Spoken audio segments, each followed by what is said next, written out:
اگر ایسا نہیں ہوگا تو یاد رکھیں کوئی کالی کالی تعویذ بنائے گا، کوئی ڈورا بنائے گا، کوئی پلیتا بنائے گا، کوئی الو بنائے گا، کوئی بیوقوف بنائے گا، کوئی مچھلی کے منہ میں تعویذ ڈالے گا، قبرستان میں ڈالے گا، اور تمہیں کو الو بنا کے تمہیں سے پاس ڈال لے گا۔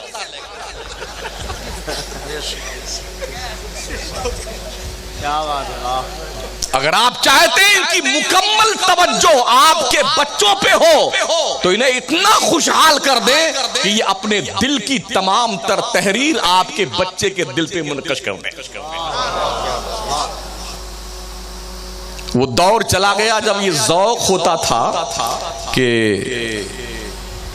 شاگرد سے استاذ پہچانا جاتا ہے، مرید سے پیر پہچانا جاتا ہے، اور ویسے بھی ذمہ داری بنتی ہے۔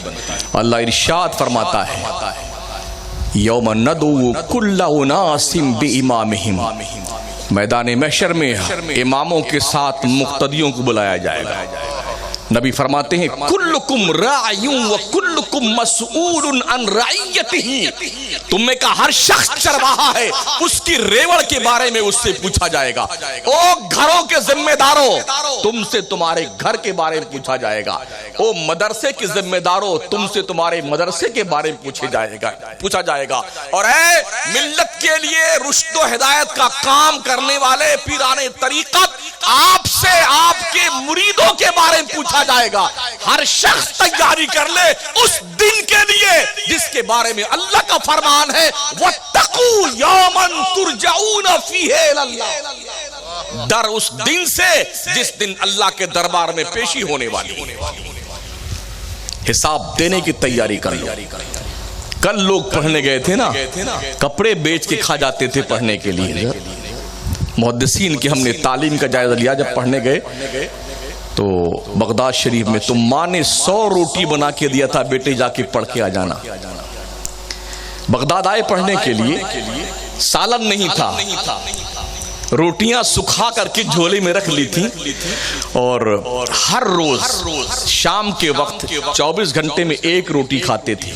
سالن نہیں تھا، روٹی لیتے دجلہ کے کنارے جاتے اور پانی لے کر کے پیالے میں توڑ کر روٹی کھا جایا کرتے تھے۔ دریائے دجلہ کنارے بھی 11ویں شریف میں حاضر تھا سرکار کی بارگاہ میں، بہت دیر تک اس پانی کے قریب کھا رہا۔ تصور میں بہلول دالاں کی جنت بھی آئی، بزرگوں کے وہ رات دن کی مشقتیں بھی آئیں کہ یہی وہ دریائے دجلہ ہے جس کے کنارے ولیوں نے ضرب اللہ کی بنیاد پر کائنات کے سینے میں شغاف پیدا کیے تھے۔ کربلا میں آج بھی لگتا ہے غم و علم کی ہوا چل رہی ہے۔ نہر فرات کی بے بسی دیکھ کر کے بھی بڑا احساس ہوا، کتنی بدقسمت تھی یہ نہر جس کا پانی اہل بیت کے قدموں تک نہیں پہنچا۔ تو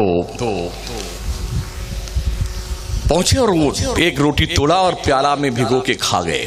100 دن پڑھائی انہوں نے کری، جب روٹی ختم ہو گئی تو جبہ بیچ دیا بغداد کے بازار میں، کچھ دن اور پڑھنے کو مل جائے مجھے۔ جب جبہ بھی نہیں بک گیا تو نالین جو پہنتے تھے اسے بیچ دی، جوتی، ننگے پیر رہنے لگے۔ اب جب کچھ نہیں بچا تو واپس اپنے گھر آ گئے روتے ہوئے کہ ماں میرے غربت نے مجھے پڑھنے نہیں دیا۔ ایک محدث جنہوں نے اپنے ہاتھوں سے کئی جلدیں حدیث کی لکھی، جب قلم تراشے اکٹھا کرتے جاتے، انتقال سے پہلے فرماتے ہیں لوگوں جب میرا انتقال ہو جائے تو میرے نہلانے کے لیے جو پانی گرمایا جائے اسی تراشے سے گرمایا جائے جس نے میں نے حدیث کی جلدیں لکھی، تو اسی تراشے سے ان کا پانی گرم کیا گیا، پھر بھی تراشے بچ گئے ان کے۔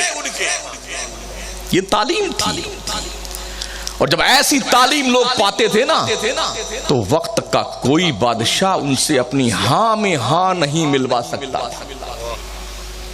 امام احمد بن حنبل کو 3 بادشاہوں کے دور میں ظلم و تشدد کا نشانہ بنایا گیا، کسی طرح سے امام احمد بن حنبل بادشاہ جو کہہ رہا ہے اس کی حمایت کر دیں، تو امام احمد بن حنبل نے کہا جان تو جا سکتی ہے، مصطفیٰ کا غلام تمہارے ناجائز کام میں ہاں نہیں ملا سکتا ہے۔ ہمارے امام اعظم ابو حنیفہ جنہوں نے 4000 محدثین سے علم حدیث سیکھا ہے اور 3000 محدث شاگرد چھوڑے ہیں، جب ان کو بھی بادشاہ نے ٹارچر کیا کہ ہماری ہاں میں ہاں ملائیے تو جیل میں چلے گئے اور جیل سے ہی ان کا جنازہ اٹھا، مگر بادشاہ کو خوش کرنے کے لیے انہوں نے اس کی ہاں میں ہاں نہیں ملایا۔ آج کی تاریخ میں آپ علماء پیران طریقت اللہ ماشاءاللہ اللہ جنہیں بچائے 90% سے اوپر لوگ مل جائیں گے، جو کہلوانا چاہتے کہلوا لو، بڑی آسانی سے لوگ کہنے کو تیار ہو جائیں گے۔ امام بخاری نے اپنے قدم گننے شروع کیے تھے کہ ہم نے کتنا قدم چلا اللہ کی راہ میں، اور جب کیلکولیٹر جواب دے گیا تو گننا چھوڑ دیا۔ ننگے پیر جا رہے ہیں، جوتیاں پھٹ گئیں تو کوئی بات نہیں ہے، کرتا پھٹا ہوا تو کوئی بات، کیا جنون تھا علم کے حاصل کرنے کے حوالے سے۔ آج وہ سہولیات ہیں نا، سہولیات ہم نے بچپن میں دیکھا، جو پیڑوں کے نیچے پڑھتے تھے وہ حافظ ملت بنتے تھے، جو جھوپڑی میں پڑھتے تھے مفتی اعظم بنتے تھے، جو کھلے آسمان کے نیچے پڑھتے تھے مٹکیوں کا پانی پیتے تھے، فلٹر نہیں تھا، ٹاٹ پٹی بیٹھنے کو نہیں ملتی تھی، کپڑے گھس جاتے تھے، جب وہ پڑھ کے نکلتے تھے تو مجاہد ملت بنتے تھے۔ اور آج تو الحمدللہ ہم نے ملک کا جائزہ لیا ہے، مدرسوں میں کافی سہولیات ہیں، پانی کے لیے فلٹر مشین لگی ہوئی ہے، کولر لگا ہوا ہے، پنکھے لگے ہوئے ہیں، بیٹھنے کے لیے ٹاٹ پٹیاں بھی ہیں، فرش جو ہے سنگ مرمر کی بنا دی گئی ہے، کہیں پر پلاسٹر ہی کیا گیا ہوا ہے، کہیں پر ٹائلز لگا دی گئی ہیں، بہترین انتظام ہے۔ اب بھی بچہ نہیں پڑھتا ہے تو بڑے افسوس کی بات۔ عزیز طلبہ، بڑی کٹھن ہے ڈگر پن گھٹ کی۔ آج سے آپ نے جو ذمہ داری کا بوجھ اپنے سر پہ رکھا ہے، اپنے سے پہلے جو لوگ فارغ ہو چکے ہیں ان سے پوچھو، اس راہ میں آنے والی جاں گسل حادثات اور مسائل کو باریک بینی سے دیکھنے کی کوشش کرو کہ کامیاب لوگوں کی زندگیاں کیسے کامیاب ہوئی ہیں، جس پہ چل کر کے آپ بھی کامیابی کے بام عروج پر پہنچے۔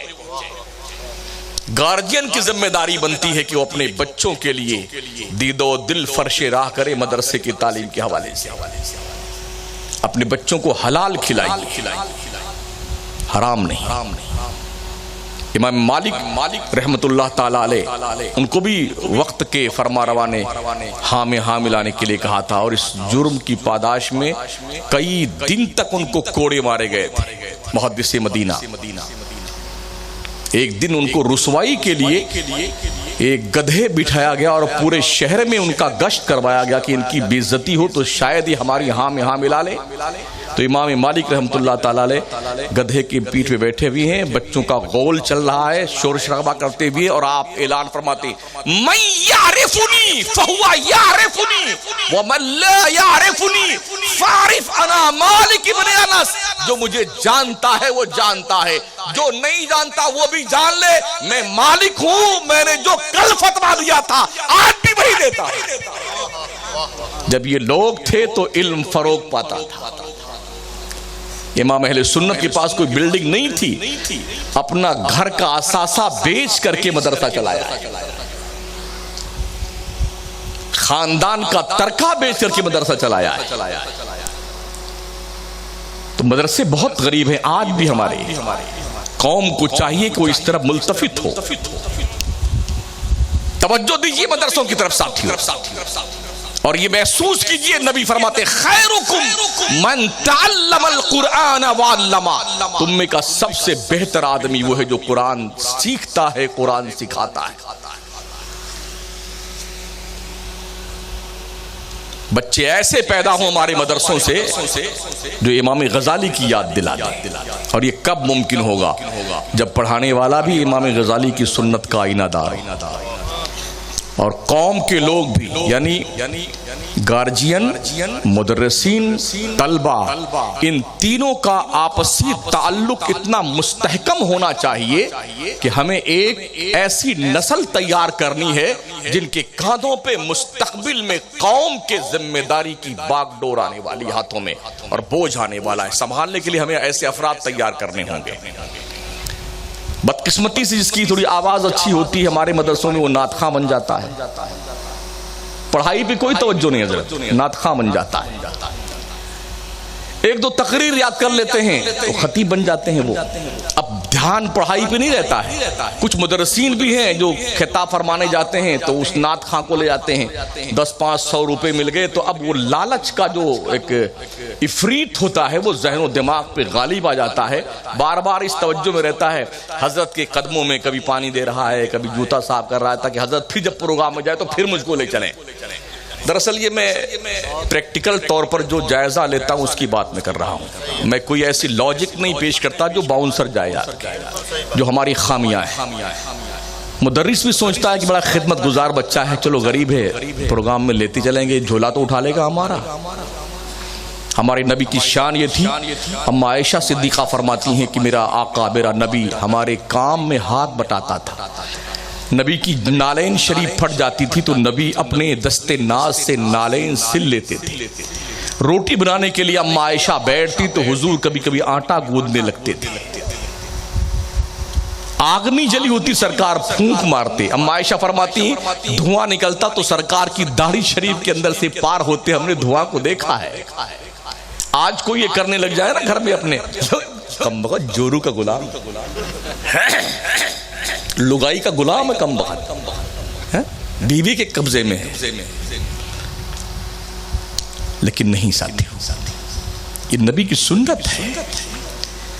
اپنے غلاموں پہ اپنے کمزور مزدوروں پہ وہ بوجھ مت ڈالو جو ان کی کیپیسٹی سے زیادہ ہو، کوشش کیجئے اس بات کی۔ تو آقا کریم کی پیار دیوانوں، حضرت عبداللہ ابن عباس رضی اللہ تعالیٰ عنہ جب پڑھنے گئے، حضرت زید بن ثابت کی چوکھٹ پر دروازہ بند تھا، گرمی کا موسم تھا، دیکھا کہ دروازہ بند ہے تو ان کی چوکھٹ پہ ہاتھ کا تکیہ لگا کے سو گئے۔ ہوا چلتی رہی، ریت اڑتی رہی، پورا وجود ریت میں گم ہو گیا آپ کا۔ حضرت زید بن ثابت دروازہ کھلا، دیکھا تو نبی کے چچا زاد لیٹے ہوئے ہیں، جلدی سے اٹھے وہ، کہا رے آپ حضرت؟ کہا میں پڑھنے کے لیے آیا ہوں، پڑھنے کے لیے آیا ہوں۔ کب آئے؟ کہا 2-3 گھنٹہ ہو گیا ہے۔ کہا حضور آپ جگا لیتے؟ کہا نہیں، آپ کو نیند رہی ہوگی، آپ سو رہے ہوں گے، میں نے سوچا کہ نیند میں خلل واقع نہیں ہونا چاہیے۔ کل کے وہ لوگ طالب علم تھے اور وہ استاد تھے، آج کا کوئی استاد سو کے تو بتائے، دروازہ پیٹ پیٹ کے شاگرد جگا دے گا، جاگیے نا حضرت، جاگیے نا حضرت، جاگیے۔ فرماتے ہیں یہ ایک طالب علم کی ذمہ داری ہے کہ اپنے استاد کا احترام کرے۔ استاد نے گلے لگایا، سینے سے لگایا۔ جب یہ کنڈیشن ہوتی تھی نا طالب علم کا اور استاد کا، یہ تعلق عشقی، تعلق الفتی جب مستحکم ہوتا تھا تو استاد اپنے آپ کو اپنے شاگرد کے دل میں اتار دیتا تھا۔ تو پڑھانے جب بیٹھتا تھا درسگاہ میں وہ شاگرد تو استاذ کے جلوے نظر آتے تھے۔ کیسا استاذ رہا ہوگا جس کے پڑھائے ہوئے بچوں کے اندر یہ جولانیت پائی جاتی ہے؟ تو میں عرض کیا تھا شروع میں، مولوی کے لیے ضروری ہے، عالم کے لیے ضروری ہے پیر کامل کی شرن میں آئے، اور پیر کامل کے لیے ضروری ہے وہ اپنے آپ کو اور زیادہ اس لائن میں مستحکم بنانے کی کوشش کرتے رہیں۔ پیر کا کام ہے دل صاف کرنا، عالم کا کام ہے دماغ صاف کرنا۔ دونوں مل کر کے مشترکہ ذمہ داری نبھائیں، اور آپ اپنے اچھے بچوں کو مدرسے میں دیجئے تاکہ تینوں کی حصے داری شامل ہو اور ڈھنگ کے بچے پڑھ کے آئیں۔ ورنہ یہ زمانہ جس سے ہم اور آپ چل رہے ہیں نا، بہت جلدی قیامت کے قریب جا رہا ہے، اور اتنی تبدیلیاں ہو رہی ہیں۔ ہمارے بچوں کے ہاتھ میں اتنے بڑے بڑے موبائل ہم نے تھما دیے، اتنے بڑے بڑے موبائل، وہ رات بھر کسی مسلم محلے سے آپ گزریے نا، 3 بجے رات تک کبھی میرا گزرنا ہوا جب تقریر سے لوٹنا ہوتا ہے، 3 بجے رات تک مسلم محلے میں 12 سال 15 سال 11 سال کے بچے لیے موبائل، نالی کے پاس، گٹر کے پاس، کوچے میں 15 بیٹھے ہوئے کرتے رہتے، کنٹرول سے باہر ہے۔ ہماری نوجوان جنریشن ہمارے قبضے سے باہر نکل چکی ہے. بھلائی چاہتے ہو تو اس جنریشن پہ کنٹرول کر لو, لگام دو, ورنہ یہ پوری ملت کے لیے تباہی کا پیشخیمہ ثابت ہوں گے. اپنے بچوں کے ہاتھ میں موبائل دینے کے بجائے انہیں قلم تھماؤ, قلم. اللہ نے قسم بیان فرمائی, نون والقلم وما یسطرون. کچھ تو وجہ رہی ہوگی, اللہ نے قلم کی قسم کیوں اٹھائی ہے؟ قسم ہے قلم کی اور جو وہ لکھے. قلم ایک ایسا ہتھیار ہے نا, ہمارے ہاں خطابت پہ زیادہ زور ہے, میں نے عرض کیا نا, شاعری پہ زیادہ زور ہے, خطابت پہ زور ہے. غیروں کے ہاں کتابت پہ زیادہ زور ہے, کیونکہ ہمارے لوگوں نے یہ نہیں جانا ہے کہ قلم کی کاشت کتنی مستحکم ہوتی ہے. قلم کی کاشت نسلیں کھاتی ہیں, نسلیں. کیوں؟ اس لیے کہ پہلے ہی پیج پر جملہ حقوق بحق کے ناشر محفوظ ہوتا ہے. اس لیے قلم کی جو کاشت ہوتی ہے نا, اسے نسل کھاتی ہے. تقریر کی جو کاشت ہے, شاعری کی جو کاشت ہے, وہ اپنے ہی زمانے میں ختم ہو جاتی ہے. لیکن قلم کی کاشت, کتابیں چھپتی رہتی ہیں, ان کی اولادیں کھاتی رہتی ہیں. آج بھی دیکھ لیجیے, ساؤتھ انڈیا میں آپ جائیں, 99 اور 98 اور 100% کوالیفیکیشن, اور نتیجہ یہ ہے کیندر سے لے کر کے اسٹیٹ پیمانے تک جتنی یوجنائیں مائنورٹیز کے نام سے ہیں وہ جبڑے میں ہاتھ ڈال کے کھینچ لاتے ہیں. تعلیم, ہمارا 98% علماء کا طبقہ ہی نہیں جانتا ہے کہ یہ یوجنا گورنمنٹ کی کیا ہوتی ہے, دیش کا سمویدھان کیا ہے.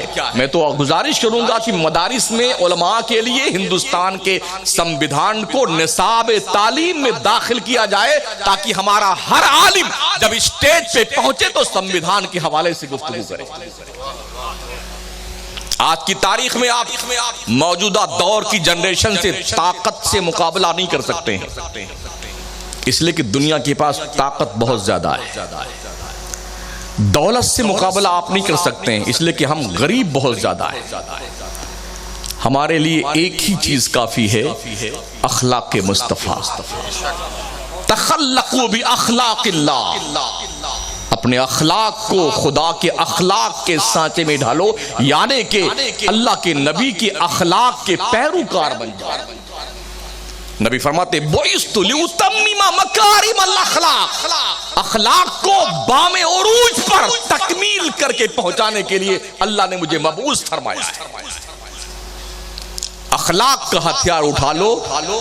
اخلاق کا ہی ہتھیار تھا کہ ایک درویش نے اجمیر میں بیٹھ کر 90 لاکھ کافروں کے دل کی دنیا کو تہو بالا کر کے رکھ دیا.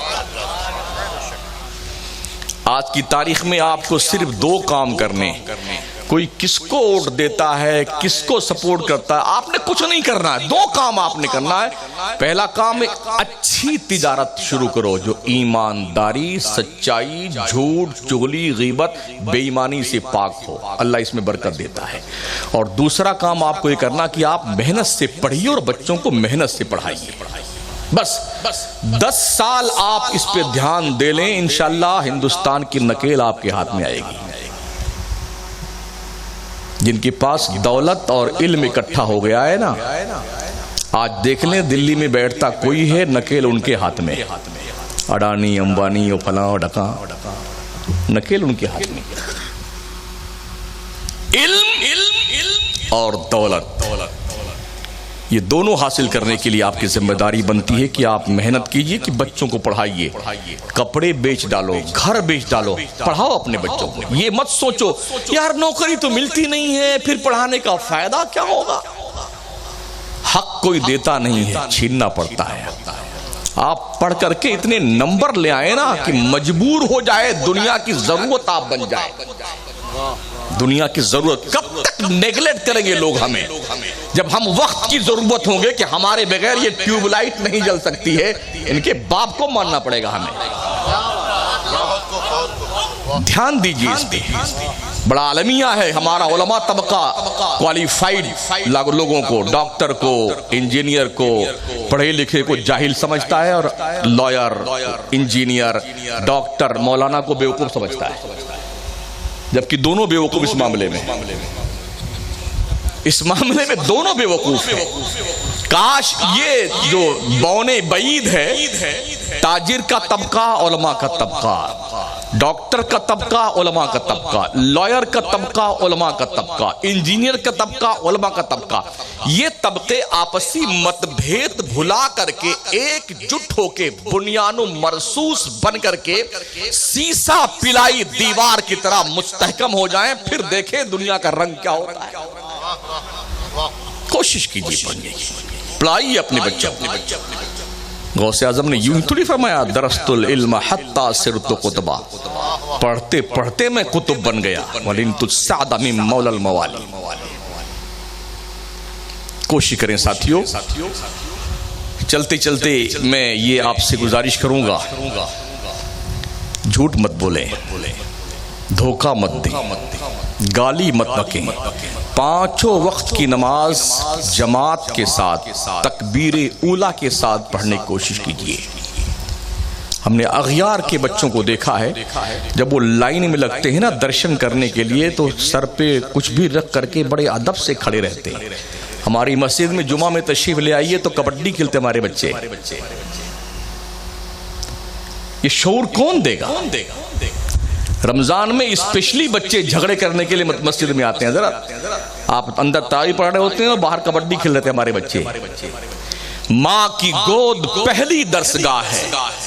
یہ درسگاہ اگر مستحکم ہے تو پھر بچے بہترین اچھے ہوں گے. اگر یہی درسگاہ خراب ہو گئی ہے تو پھر کچھ نہیں بن سکتا ہے. ہمیں اپنی بچیوں کی تعلیم کے لیے بھی اچھی تعلیم کا انتظام کرنا ہوگا. مجھے بڑی خوشی ہوئی جب میں آج ادارے میں حاضر ہوا اور میں نے یہ دیکھا کہ حضرت کی سرپرستی میں بہت سارے گلستان زندگی آباد ہیں. یہاں پر قرب و جوار میں درجنوں مدارس، اسکول چل رہے ہیں جو حضرت کی قیادت میں. اللہ اس میں روز افزوں ترقی فرمائے اور ہمارے ہر پیر کو اس مشن کو عام کرنے کی توفیق بخشے. ورنہ دیکھا ہے گیا کہ پیر کام کم کرتا ہے. بہت کم پیر ملے حضرت جو کام کرتے ہیں. معاف کیجئے گا بھائی، جسارت کر رہا ہوں میں. بہت کم پیروں کو میں نے کام کرتے دیکھا ہے. کاش ہمارا پیر جاگرک ہو جائے تو پیر کے قبضے میں تو پوری قوم ہوتی ہے. پیر بیدار ہو جائے قوم بیدار ہو جاتی ہے. عالم بیدار ہو جائے قوم بیدار ہو جائے. تو ہمارے اس تین طبقہ کو، پیر کو، قوم کو، علماء کو، تینوں کو جاگرک ہونا پڑے گا. علماء کو اور ہمارے ڈاکٹر کو، لائر کو، انجینئر کو، انہیں بیدار ہونا پڑے گا. اور سب کو مل کر کے ملت کی مجموعی ذمہ داری کو محسوس کرتے ہوئے قوم کو بام عروج پر لے جانے کے لیے ہمتن مصروف ہونا پڑے گا.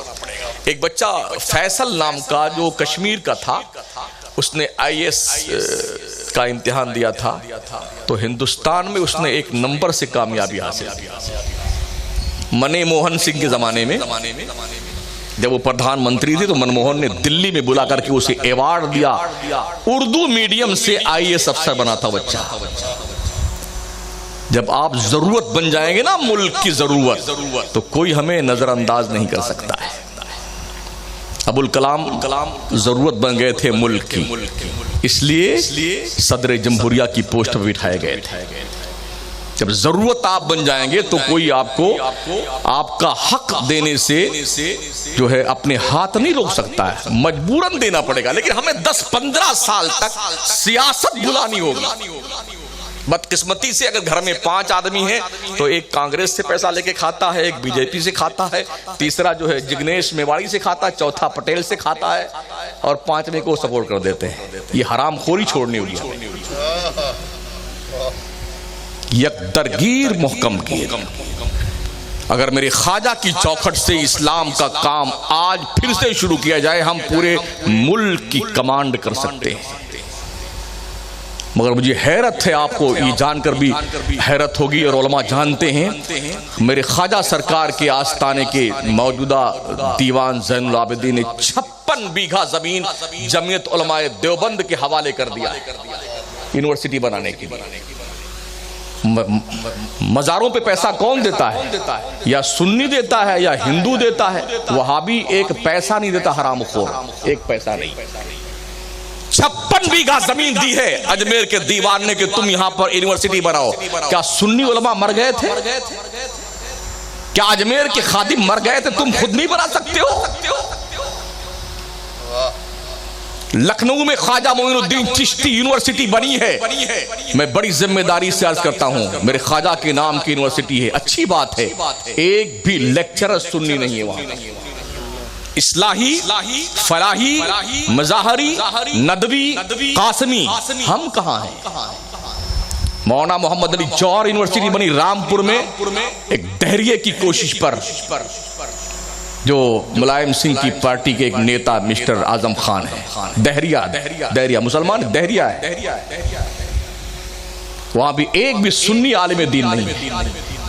مدرسوں میں 5% سنیوں کے بچے پڑھنے آتے ہیں، کالج یونیورسٹیز میں 95 بچے سنیوں کے پڑھنے جاتے ہیں۔ آپ 5% سے کیا کر سکتے ہیں جبکہ 95% ہم نے ملت کے بچوں کو ان بھیڑیوں کے حوالے کر دیا ہے جو دلوں کی دنیا پہ جو تحریر لکھیں گے وہی آگے چل کے کامیاب ہوں گے۔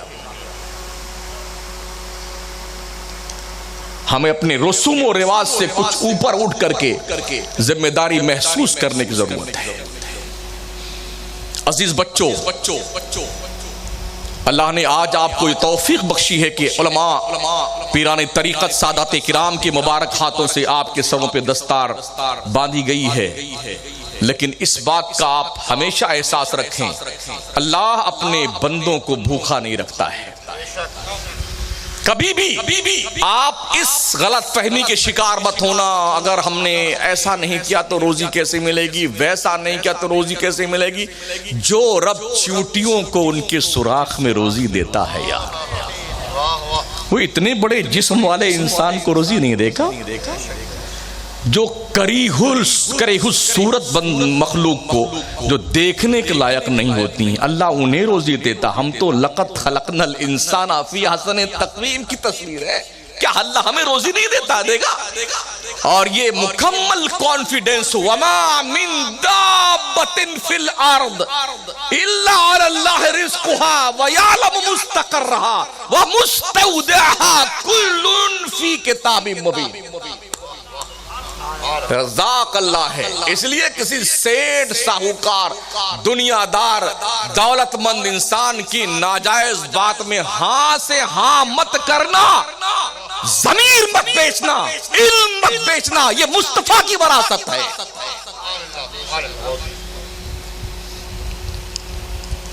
کوشش کیجیے، من جد وجدا، جو کوشش کرتا ہے وہ پا لیتا ہے۔ السعی منی والاتمام من اللہ، کوشش اپنی طرف سے ہونی چاہیے، پورا اللہ کرتا ہے۔ اللہ ان علماء کرام کا سایہ دراز فرمائے، پیران طریقت کا، حضرت قبلہ علامہ صاحب کا، حضرت قبلہ پیر باپو کا، تاکہ ان کی محبتوں کے چھتر چھایا تلے ہم لوگ دین و سنیت کا کام کرتے رہیں۔